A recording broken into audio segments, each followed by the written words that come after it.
Hi ಎಲ್ರಿಗೂ ನಮಸ್ಕಾರ. ನಾನು ನಿಮ್ಮ Rehman Hassan. FIFA world cup 2026 ಇದರ ಕೆಲವೊಂದಷ್ಟು ಇಂಟ್ರೆಸ್ಟಿಂಗ್ ವಿಚಾರಗಳನ್ನು ನಾವು ಮಾತಾಡ್ತಾ ಇದ್ವಿ. ಇವತ್ತು ಒಬ್ಬ ಸೂಪರ್ ಫ್ಯಾನ್ ಬಗ್ಗೆ ಹೇಳ್ತಾ ಇದ್ವಿ.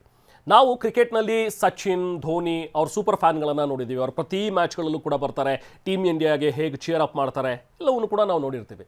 ಅದೇ ರೀತಿ ಫುಟ್ಬಾಲ್ನಲ್ಲೂ ಕೂಡ ಒಬ್ಬ ಸೂಪರ್ ಫ್ಯಾನ್ ಇದ್ದಾರೆ. ಅವ್ರು ಯಾರು ಗೊತ್ತಾ? ಅವ್ರ ಹೆಸರು ಮೈಕಲ್ ಕುಕಾ ಬೋಲಾಡಿಂಗಾ.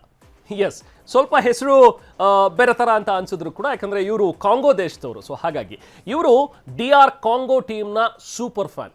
ಎಲ್ಲೇ ಇವರ ಟೀಮ್ ಹೋದರೂ ಕೂಡ ಅಲ್ಲಿ ಈ ಬೋಲಾಡಿಂಗಾ ಇದ್ದೇ ಇರ್ತಾರೆ, ತಮ್ಮ ಟೀಮ್ಗೆ ಚೇರ್ ಅಪ್ ಮಾಡ್ತಾರೆ. ಇನ್ಫ್ಯಾಕ್ಟ್ ಈ ಲಾಸ್ಟ್ ಇಯರ್ 2025 ಆಫ್ಕಾನ್ ಏನು ನಡೀತಲ್ಲ, ಅಂದರೆ ಆಫ್ರಿಕಾ ಕಪ್ ಆಫ್ ನೇಷನ್ಸ್ ಅನ್ನುವಂಥ ಒಂದು ಪಂದ್ಯಾವಳಿ ಏನು ನಡೀತು, ಫುಟ್ಬಾಲ್ ಪಂದ್ಯಾವಳಿ, ಅದಾದ ನಂತರ ಇವರು ಸಿಕ್ಕಾಪಟ್ಟೆ ಫೇಮಸ್ ಆಗಿಬಿಟ್ಟಿದ್ದಾರೆ. ಅಚ್ಚರಿ ಅಂದರೆ 1974 ನಂತರ 52 ವರ್ಷಗಳ ಬಳಿಕ ಇದೇ DR ಕಾಂಗೋ ಟೀಮ್ ಇದೇ ಮೊದಲ ಬಾರಿಗೆ ವರ್ಲ್ಡ್ ಕಪ್ನಲ್ಲಿ ಆಡ್ತಾ ಇದೆ. ಸೊ ಮೊದಲ ಮ್ಯಾಚ್ ಕೂಡ ನಡೀತು. ಮೊದಲ ಮ್ಯಾಚ್ ಪೋರ್ಚುಗಲ್ ವಿರುದ್ಧ ಇತ್ತು. ಮೊದಲ ಮ್ಯಾಚ್ನ ರಿಸಲ್ಟೇ ತುಂಬ ಅಚ್ಚರಿಯಾಗಿತ್ತು, ಯಾಕಂದರೆ ಪೋರ್ಚುಗಲ್ ಬಲಾಢ್ಯ ಟೀಮ್, ಅದನ್ನು ಕಾಂಗೋ 1-1 ಅಂತರದಿಂದ ಸಮಬಲವನ್ನು ಸಾಧಿಸ್ತು.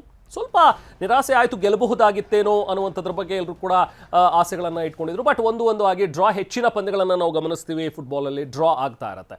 ಸೊ ಎಲ್ಲದಕ್ಕಿಂತ ಹೆಚ್ಚು ನಿರಾಸೆ ಆಗಿದ್ದು ಅಂತ ಹೇಳಿದ್ರೆ, ಅದರಲ್ಲೂ ಕಾಂಗೋ ಅಭಿಮಾನಿಗಳಿಗೆ ಹೆಚ್ಚು ನಿರಾಸೆ ಆಗಿದ್ದು ಅಂತ ಹೇಳಿದ್ರೆ, ಅವರ ಸೂಪರ್ ಫ್ಯಾನ್ ಬೋಲಾಡಿಂಗಾ ಫೀಲ್ಡ್ನಲ್ಲಿ ಇರಲಿಲ್ಲ. ಸೊ ಹಾಗಾಗಿ ತುಂಬಾ ಒಂಥರ ಬೇಸರವನ್ನು ವ್ಯಕ್ತಪಡಿಸಿದ್ರು ಅವರ ಅಭಿಮಾನಿಗಳು. ಹಾಗಾದರೆ ಈ ಬೋಲಾಡಿಂಗಾ ಯಾರು, ಯಾಕೆ ಇಷ್ಟೊಂದು ಫೇಮಸ್ ಆಗಿದ್ದಾರೆ, ಯಾಕೆ ಅಭಿಮಾನಿಗಳೆಲ್ಲರೂ ಕೂಡ ಇವರನ್ನ ಮಿಸ್ ಮಾಡ್ಕೊಳ್ತಾ ಇದ್ದಾರೆ ಅನ್ನುವಂಥದ್ದನ್ನು ನಿಮ್ಮ ಮುಂದೆ ಇವತ್ತು ನಾನು ಹೇಳ್ತಾ ಇದ್ದೀನಿ. ಈ ಬೋಲಾಡಿಂಗಾ ಯಾಕೆ ಹೀಗೆ ಅನ್ನುವಂಥದ್ರ ಬಗ್ಗೆನೂ ಕೂಡ ಕೆಲವೊಂದಷ್ಟು ವಿಚಾರಗಳನ್ನು ಮೊದಲು ನಿಮಗೆ ಹೇಳಿಬಿಡ್ತೇನೆ. ಅಂದಹಾಗೆ ಈ ಬೋಲಾಡಿಂಗಾ ಏನಿದಾರಲ್ಲ, ಇವರು ಪ್ಯಾಟ್ರಿಸ್ ಲುಮುಂಬಾ ಅಂತ ಹೇಳಿ ಒಬ್ಬರಿದ್ರು. ಸೊ ಅವರ ಲುಕ್ ಲೈಕ್ ಇವ್ರು ಯಾರು? ಪ್ಯಾಟ್ರಿಸ್ ಲುಮುಂಬಾ ಯಾರು ಅಂತ ಹೇಳಿದ್ರೆ, ಕಾಂಗೋದ ಒಬ್ಬ ಫ್ರೀಡಮ್ ಫೈಟರ್, ಜೊತೆಗೆ ಮೊದಲ ಪ್ರಧಾನಮಂತ್ರಿ. ಕಾಂಗೋಲೀಸ್ ರಿಪಬ್ಲಿಕ್ ಅಂತ ಏನು ಆಗ 1960 ಆಯ್ತಲ್ಲ, ಸೊ ಆಗ ಮೊದಲ ಪ್ರಧಾನಿಯಾಗಿದ್ದಿದ್ದೇ ಇದೇ ಲುಮುಂಗು. ಈಗ ಅದನ್ನು ಡೆಮೋಕ್ರೆಟಿಕ್ ರಿಪಬ್ಲಿಕ್ ಆಫ್ ಕಾಂಗೋ ಅಂತಾರೆ, ಅದೇ DR ಕಾಂಗೋ ಅಂತ ಹೇಳಿ ಕರೆಯೋದು. ಇನ್ಫ್ಯಾಕ್ಟ್ ಈ ಸೆಕೆಂಡ್ ವರ್ಲ್ಡ್ ವಾರ್ ಆಯ್ತಲ್ಲ, ಅದಾದ ನಂತರ ಆಫ್ರಿಕಾದಾದ್ಯಂತ ಈ ಯಂಗ್ ಲೀಡರ್ಗಳು ಹುಟ್ಕೊಂಡಿದ್ರು. ಈ ವಸಾಹತುಶಾಹಿಗಳ ಶಕ್ತಿಯಿಂದ ದೇಶವನ್ನು ಬಿಡುಗಡೆಗೊಳಿಸಬೇಕು ಅನ್ನುವಂಥ ಒಂದು ಸಂಗ್ರಾಮಗಳು ಕೂಡ ಜೋರಾಗಿ ನಡೀತಾ ಇದ್ವು. ಅಂಥದ್ದೇ ಒಂದು ಸಂಗ್ರಾಮ ಅಲ್ಲೂ ಕೂಡ ಆರಂಭವಾಗಿತ್ತು, ಕಾಂಗೋದಲ್ಲೂ ಕೂಡ. ಆಗ ಈ ಪ್ಯಾಟ್ರಿಸ್ ಲುಮುಂಬಾ ಕೂಡ ಈ ಸಂಗ್ರಾಮಕ್ಕೆ ಧುಮುಕ್ತಾರೆ.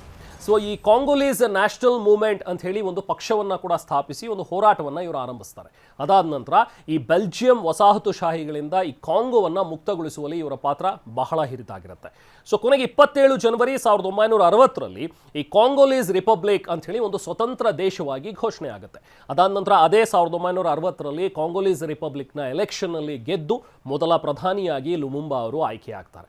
ಬಟ್ ಇವರ ಅಧಿಕಾರ ವ್ಯಾಪ್ತಿ ಕೆಲವೇ ತಿಂಗಳಿಗೆ ಮಾತ್ರ ಇರುತ್ತೆ. ಇನ್ನು ಕೆಲವೇ ತಿಂಗಳಲ್ಲಿ ಅದೇ 1960 ನಂತರ ಕಾಂಗೋ ಆರ್ಮಿಯಲ್ಲಿ ಒಂದಷ್ಟು ಕ್ರೈಸಿಸ್ಗಳು ಕೂಡ ಆರಂಭವಾಗಿತ್ತು. ಕೆಲವೊಂದಷ್ಟು ಪ್ರತ್ಯೇಕತಾವಾದಿಗಳು ಕೂಡ ಹುಟ್ಕೊಂಡಿದ್ರು.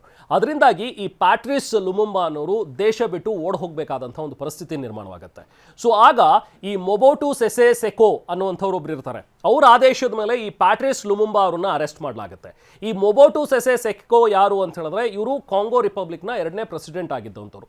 ಸೊ ಆಗ ಕೆಲವೊಂದಷ್ಟು ಈ ಕ್ರೈಸಿಸ್ ಇದೆಲ್ಲವೂ ಕೂಡ ನಡೀತಾ ಇದ್ದಿದ್ದರಿಂದಾಗಿ ಇವರನ್ನ ಅರೆಸ್ಟ್ ಮಾಡಬೇಕು ಪ್ಯಾಟ್ರಿಸ್ ಲುಮುಂಬಾ ಅವರನ್ನ ಅಂತ ಹೇಳಿ ಹೇಳ್ತಾರೆ. ಅವರು ದೇಶದ್ರೋಹಿ ಅಂತ ಹೇಳಿ ಅವರನ್ನ ತೀರ್ಮಾನ ಮಾಡಿ ಅವರನ್ನ ಕೊನೆಗೂ ಕರ್ಕೊಂಡು ಬಂದು ಅರೆಸ್ಟ್ ಮಾಡ್ತಾರೆ.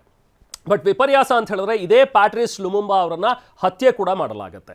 ಅಂದರೆ ಈ ಕಂಟಗನ್ ಪ್ರತ್ಯೇಕತಾವಾದಿಗಳೇನಿದ್ರು ಅವ್ರು ಇವರನ್ನ ಹತ್ಯೆಗೈದ್ರು ಅಂತ ಕೂಡ ಹೇಳಲಾಗ್ತಾ ಇದೆ. ಅದಾದ ನಂತರ ಅವ್ರ ದೇಹವನ್ನು ಆ್ಯಸಿಡ್ನಲ್ಲಿ ಹಾಕಿ ಕಂಪ್ಲೀಟಾಗಿ ಬರಿ ಮಾಡಿಬಿಟ್ಟಿರ್ತಾರೆ, ಕಂಪ್ಲೀಟಾಗಿ ಸುಟ್ಟಾಕ್ಬಿಡ್ತಾರೆ ಅಂತಲೂ ಕೂಡ ಹೇಳಲಾಗುತ್ತೆ. ಇನ್ನು 2002 ಇದನ್ನು ಬೆಲ್ಜಿಯಂ ಕೂಡ ಒಪ್ಕೊಂಡು ಕ್ಷಮೆ ಕೇಳುತ್ತೆ. ಹೌದು, ನಾವು ಅವ್ರನ್ನ ಅಸಾಸಿನ್ ಮಾಡುವಂಥದ್ದು ತಪ್ಪು ನಿರ್ಧಾರ ಆಗಿತ್ತು ಅನ್ನುವಂಥದ್ದನ್ನು ಒಪ್ಕೊಳ್ಳುತ್ತೆ. ಜೊತೆಗೆ ಅವರ ಒಂದು ಹಲ್ಲನ್ನು ಕುಟುಂಬದವರಿಗೆ ಹಸ್ತಾಂತರ ಮಾಡ್ತಾರೆ. ಸೊ ಒಟ್ಟಾರೆ ಈ ಪ್ಯಾಟ್ರಿಸ್ ಲುಮುಂಬಾ ಏನಿದ್ರಲ್ಲ, ಅವರನ್ನ ಈ ಪ್ಯಾನ್ ಆಫ್ರಿಕಾ ಮೂವ್ಮೆಂಟ್ಗಾಗಿ ಮಾಡಿದಂಥ ಹುತಾತ್ಮ ಅಂತಲೇ ಪರಿಗಣಿಸಲಾಗುತ್ತೆ. ಸೊ ಕಾಂಗೋ ದೇಶದಾದ್ಯಂತ ಅವ್ರನ್ನ ಆದರಿಸೋರು, ಸತ್ಕರಿಸುವಂಥವ್ರು, ಅವರನ್ನು ತುಂಬ ಒಂದು ಉನ್ನತ ಸ್ಥಾನದಲ್ಲಿ ಇಟ್ಟಿರುವಂಥವ್ರು ತುಂಬ ಜನ ಇದ್ದಾರೆ. ಸೊ ಇಂಥ ಹುತಾತ್ಮನ ಸ್ಮರಣೆಗಾಗಿ ಈ ಬೋಲಾಡಿಂಗಾ ಏನಿದಾರಲ್ಲ, ಅವರು ಈ ರೀತಿಯಾಗಿ ಡ್ರೆಸ್ ಮಾಡ್ಕೊಳ್ತಾರೆ. ಅಂದರೆ ಇವರ ಡ್ರೆಸ್ಸಿಂಗ್ ಎಲ್ಲ ನೋಡಿದ್ರೆ ಸೇಮ್ ಈ ಪ್ಯಾಟ್ರಿಸ್ ಲುಮುಂಬಾ ಅವ್ರು ಹೇಗೆ ಡ್ರೆಸ್ ಮಾಡ್ಕೊಳ್ತಾ ಇದ್ರು, ಅವರ ಒಂದು ಆ ಮೀಸೆಯ ಒಂದು ಸ್ಟೈಲ್, ಜೊತೆಗೆ ಆ ಒಂದು ಕನ್ನಡಕ, ಅದೆಲ್ಲ ರೀತಿಯಲ್ಲಿ ಅದೇ ರೀತಿಯಾಗಿ ಅವ್ರು ಮಾಡ್ಕೊಂಡು ಬಂದು ಕಾಂಗೋ ಮ್ಯಾಚ್ ಎಲ್ಲೆಲ್ಲಿ ನಡೆಯುತ್ತೋ ಆಗ ಕಾಂಗೋ ತಂಡಕ್ಕೆ ಅವರು ಸಪೋರ್ಟ್ ಮಾಡ್ತಾರೆ. ಇನ್ನೊಂದು ವಿಶೇಷತೆ ಅಂತ ಹೇಳಿದ್ರೆ, ಇವರ ಒಂದು ಹಾವಭಾವ ಒಂದು ಕಡೆ, ಬಟ್ ಇವ್ರ ಮ್ಯಾಚಿಗೆ ಸಪೋರ್ಟ್ ಮಾಡೋ ರೀತಿ ಇದೆಯಲ್ಲ, ಅದು ತುಂಬಾ ಇಂಟ್ರೆಸ್ಟಿಂಗ್. ಏನಂತ ಹೇಳಿದ್ರೆ, ಮ್ಯಾಚ್ ಆರಂಭವಾಗಿ ಮುಗಿಯೋವರೆಗೂ ಕೂಡ ಅವರು ಒಂದು ಭಂಗಿಯಲ್ಲಿ ನಿಂತಿರ್ತಾರೆ. ಅದನ್ನು ಫೋಟೋಗಳಲ್ಲಿ ನೀವು ನೋಡ್ಬೋದು. ಅದೇ ಭಂಗಿಯಲ್ಲಿ ಕಂಪ್ಲೀಟಾಗಿ ಪೂರ್ತಿ ಮ್ಯಾಚ್ ಮುಗಿಯೋ ತನಕ ಕೂಡ ಹೆಚ್ಚು ಕಮ್ಮಿ ಒಂದೂವರೆ ಗಂಟೆ ಇವರು ಹಾಗೇ ನಿಂತಿರ್ತಾರೆ. ಆಶ್ಚರ್ಯ ಅಂದರೆ ಇವರಿಗೆ 49 ವರ್ಷ, ಹೆಚ್ಚು ಕಮ್ಮಿ ಪೂರ್ತಿ ಮ್ಯಾಚ್ ಹಾಗೇ ನಿಂತಿರ್ತಾರೆ.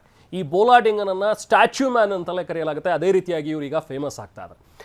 ಅಂದರೆ ಈ ಸ್ಟ್ಯಾಚ್ಯೂ ಮ್ಯಾನ್ ಏನಿದ್ದಾರೆ DR ಕಾಂಗೋ ಟೀಮ್ನ ಅಫಿಷಿಯಲ್ ಸೂಪರ್ ಫ್ಯಾನ್. ಅಂದರೆ ಕಾಂಗೋ ಟೀಮ್ ಮ್ಯಾಚ್ ಎಲ್ಲೇ ನಡೆದ್ರೂ ಕೂಡ ಇವರನ್ನ ಕರ್ಕೊಂಡು ಹೋಗ್ತಾರೆ ಅಲ್ಲಿಗೆ. ಸೊ ಈ ಬಾರಿಯೂ ಕೂಡ ಈತ ಬಂದಿದ್ದಾರೆ. ಆದರೆ ವಿಪರ್ಯಾಸ ಅಂತ ಹೇಳಿದ್ರೆ ಪೋರ್ಚುಗಲ್ ಮೇಲಿನ ಪಂದ್ಯದ ಸಂದರ್ಭ ಮಾತ್ರ ಇವರು ಆಡೋದಕ್ಕೆ ಅಂದರೆ ಆನ್ಫೀಲ್ಡ್ನಲ್ಲಿ ಕಾಣಿಸ್ಕೊಳ್ಳೋದಕ್ಕೆ ಸಾಧ್ಯ ಆಗಲಿಲ್ಲ. ಇದಕ್ಕೆ ಕಾರಣ ಏನಂತ ಹೇಳಿದ್ರೆ ಅಲ್ಲಿ ಕಾಂಗೋ ಆ ಕಡೆ ಆಫ್ರಿಕನ್ ಕಂಟ್ರಿಗಳಲ್ಲೆಲ್ಲ ಎಬೋಲಾ ಜಾಸ್ತಿ ಆಗಿಬಿಟ್ಟಿದೆ. ಸೊ ಈ ಎಬೋಲಾದಿಂದಾಗಿ ಯಾರೇ ಆ ಕಡೆಯಿಂದ ಟ್ರಾವೆಲ್ ಮಾಡಿದ್ರು ಕೂಡ 21 ದಿನಗಳ ಕ್ವಾರಂಟೈನಲ್ಲಿ ಇರಲೇಬೇಕು. ಸೊ ಹಾಗಾಗಿ ಇವರು ಸ್ವಲ್ಪ ಲೇಟಾಗಿ ಟೀಮ್ ಜಾಯ್ನ್ ಆಗಿರೋದ್ರಿಂದಾಗಿ 21 ದಿನಗಳ ಕ್ವಾರಂಟೈನಲ್ಲಿ ಇನ್ನೂ ಕೂಡ ಇದ್ದಾರೆ. ಸೊ ಅದು ಇದೇ ಜೂನ್ 23ನೇ ತಾರೀಕಿಗೆ ಮುಗಿದು ಹೋಗುತ್ತೆ ಅಂತೇಳಿ ಹೇಳ್ತಾ ಇದ್ದಾರೆ. ಸೊ ಹಾಗಾಗಿ ನೆಕ್ಸ್ಟ್ ಜೂನ್ 23ಕ್ಕೆ ಏನೊಂದು ಕೊಲಂಬಿಯಾ ವಿರುದ್ಧದ ಪಂದ್ಯ ಇದೆಯಲ್ಲ, ಸೊ ಆಗ ಇದೇ ಬೋಲಾಡಿಂಗ ಬರ್ತಾರೆ ಅಂತಲೂ ಕೂಡ ಹೇಳಲಾಗ್ತಾ ಇದೆ. ಸೊ ಹಾಗಾಗಿ ಕಾಂಗೋದ ಅಭಿಮಾನಿಗಳೆಲ್ಲರೂ ಕೂಡ ಕಾತರದಿಂದ ಕಾಯ್ತಾ ಇದ್ದಾರೆ ಇವರನ್ನ ನೋಡಬೇಕು ಅಂಥೇಳಿ. ಸೊ ಯಾವ್ಯಾವ ರೀತಿ ಟ್ರಿಬ್ಯೂಟ್ ಕೊಡ್ಬೋದು ಅನ್ನೋದಕ್ಕೆ ಇದೊಂದು ಬೆಸ್ಟ್ ಎಕ್ಸಾಂಪಲ್. ನಿಜಕ್ಕೂ ಈ ಬೋಲಾಡಿಂಗ ವಿಶೇಷ ಅನ್ನಿಸ್ತಾರಲ್ವಾ? ನಿಮ್ಗೇನು ಅನಿಸುತ್ತೆ ಈ ವಿಚಾರದ ಬಗ್ಗೆ? ಕಮೆಂಟ್ ಮಾಡಿ ತಿಳಿಸಿ. Thank you so much.